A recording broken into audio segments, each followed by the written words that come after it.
ચાણસ્માના દિલમાલ ગામે ઉગમણો વાસ પાણીમાં ગરકાવ. ઘરોમાં પાણી ઘૂસી જતા જનજીવન ખોરવાયું. તંત્ર દોડી આવી પાણીનો નિકાલ કરવા કામે લાગ્યું. દિવસ દરમિયાન દુકાનના પડીકાના સહારે ભૂખ સંતોષી. ચાણસ્મા પંથકમાં ગત સોમવારની રાત્રે પડેલા વરસાદને કારણે તાલુકામાં દિલમાલ ગામે આવેલ ઉગમણા વાસમાં આવેલ રહેણાંક મકાનોમાં તથા ઢોર ઢાંખર બાંધવાના વાડાઓમાં પાણી ઘૂસી જતા જનજીવન અસ્તવ્યસ્ત થઈ ગયું હતું. જ્યારે આ બાબતે મીડિયા અસરગ્રસ્ત વિસ્તારમાં પહોંચી તંત્રને જાણ કરતા તંત્ર સ્થળ પર દોડી આવી પાણીનો નિકાલ કરવા કામે લાગ્યું હતું.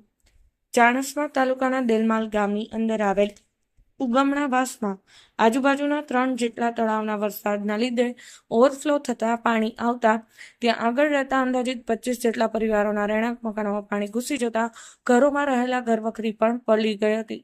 તેમજ ઘરોના ચૂલા પણ પાણીમાં ગરકાવ થતા રાત્રે તથા દિવસભર રાંધવાની પણ મુશ્કેલી ઊભી થતા અસરગ્રસ્ત લોકોને દુકાનના પડીકા ખાઈને દિવસ વિતાવવાનો આવ્યો હતો.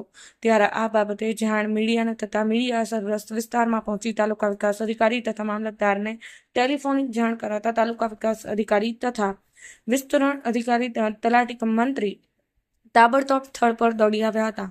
ત્યારે તાત્કાલિક અસરથી પાણીની નિકાલ માટે કામગીરી હાથ ધરવામાં આવી હતી. 2 પરિવારોએ સ્થળાંતર કર્યું. અસરગ્રસ્ત વિસ્તારમાં રહેતા ડાયાભાઈ જીવણભાઈ સોલંકીએ પાટણ ખાતે સ્થળાંતર કર્યું. ત્યાં જ બળદેવભાઈ રમણભાઈ દેવી પૂજકે પણ મહેસાણા ખાતે પોતાના સસરાના ઘરે જતા રહ્યા હતા. ઢોરોને ચારો કઈ રીતે નાખવો? કનુજી ઠાકોર વિસ્તારના રહીશ કનુજી ઠાકોરે જણાવ્યું હતું કે છેલ્લા 4 દિવસથી પાણી હતું, પરંતુ સોમવારે રાત્રે વરસાદ થતા પાણી ઘરોમાં તેમજ ઢોર બાંધેલ વાડામાં પહોંચતા હવે ઢોરોને ચારો કઈ રીતે નાખવો તે પણ મોટી સમસ્યા સર્જાઈ છે, જેથી ઢોરોને પણ ભૂખે મરવાનો વારો આવ્યો છે. સ્થળાંતર કરવા તંત્રએ સમજાવ્યા પણ રહીશો ન માન્યા. તાલુકા વિકાસ અધિકારી તથા વિસ્તરણ અધિકારી તથા તલાટી કમ મંત્રી સ્થળ પર આવી અસરગ્રસ્ત લોકોને પ્રાથમિક શાળાની અંદર જ્યાં સુધી પાણીનો નિકાલ ન થાય ત્યાં સુધી રહેવા તથા જમવાની વ્યવસ્થા કરી આપવા સમજાવ્યા હતા, છતાં રહીશો એકના બે ન થયા હતા. સથવારા, પાટણ એક્સપ્રેસ, ચાણસ્મા. પરિસ્થિતિ તો સાહેબ એટલી ગંભીર છે ને તે કે માણસ તો રહેવા પણ ઢોરો ક્યાં જાય, અને ગાધા બીધા વગર તો હવારાના ભૂખ્યા જ છે આખી રાતના, અને પશુ એ રીતના ભૂખે બેઠેલા છે, અને છોકરા નિશાળે કેવી રીતે જાય, બહુ પરિસ્થિતિ ગંભીર છે.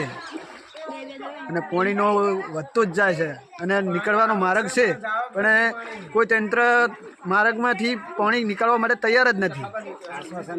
અધિકારીઓ આયા, એમને જવાબ કેવો આપ્યો તમે? બસ ખાલી આશ્વાસન આપી અને ગામની કુરમુર ફરીને પાછા ચાલ્યા જાય છે. બીજું કોઈ ફ્રૂટ પેકેટ ની કે એવી કોઈ વ્યવસ્થા જ નથી. બસ દુકાને જે છૂટું છાણું લાવીને અને છોકરાને ચા પાણી નાસ્તો કરાયો.